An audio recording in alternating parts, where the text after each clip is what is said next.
Last week, my video was called Words Part 1. I'll bet you know what today's video is.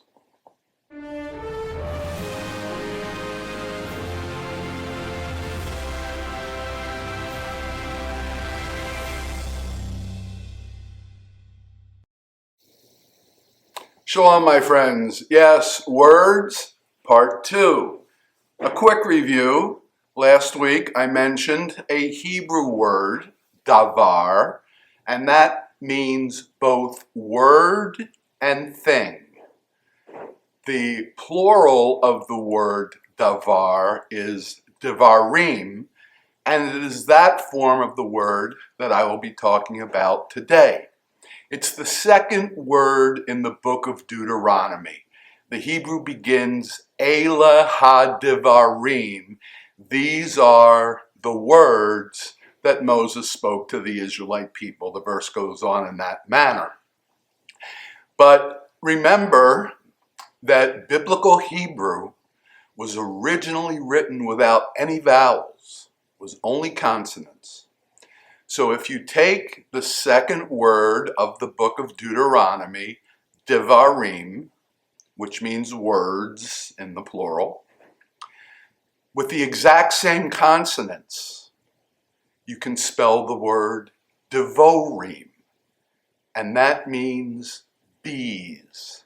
You know, the kind that fly around making honey. Is there a connection between words, devarim, and bees, devorim? And the answer is yes.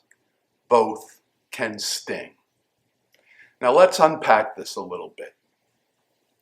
In the book of Deuteronomy, Moses spends a significant amount of time criticizing the past behavior of the Israelites in the hopes that they will not repeat the same mistakes when they enter the promised land.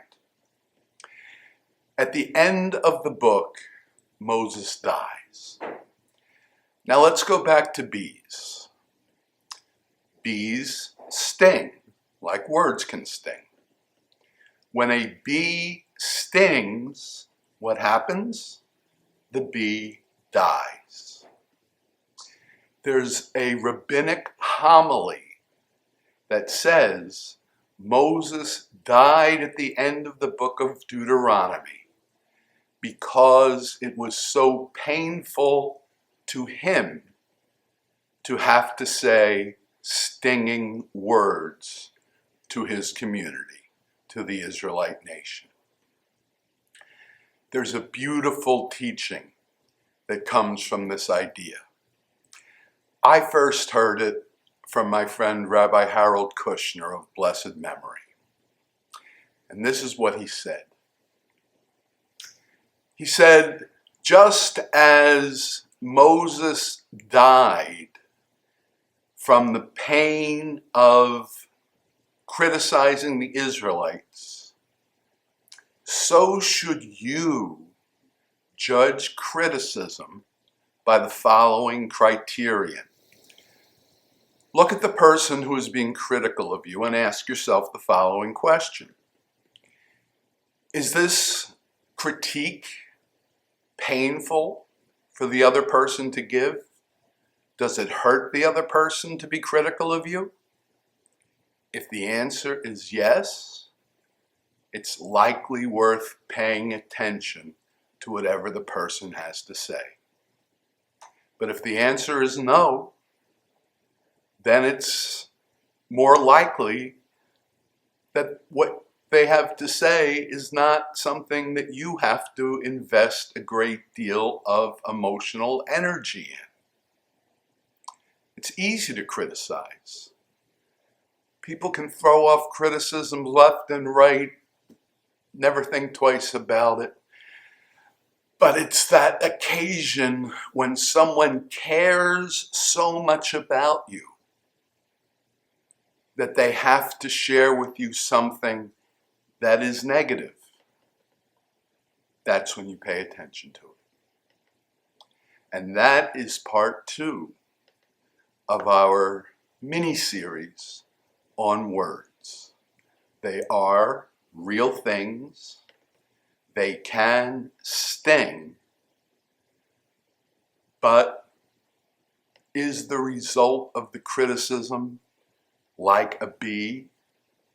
And I don't literally mean that the person offering the criticism dies, obviously.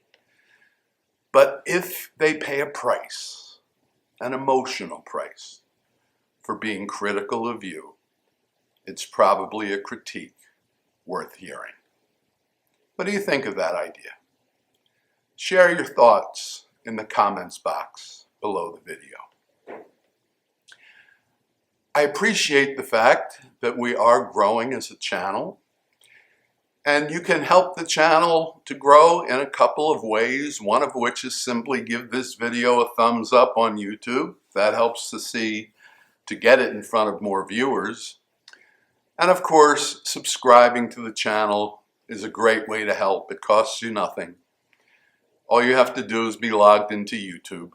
Otherwise, you won't see my face when it pops up, but assuming you're logged in, subscribe if you have not already by clicking on my face right over here and ring that notification bell so you don't miss any videos.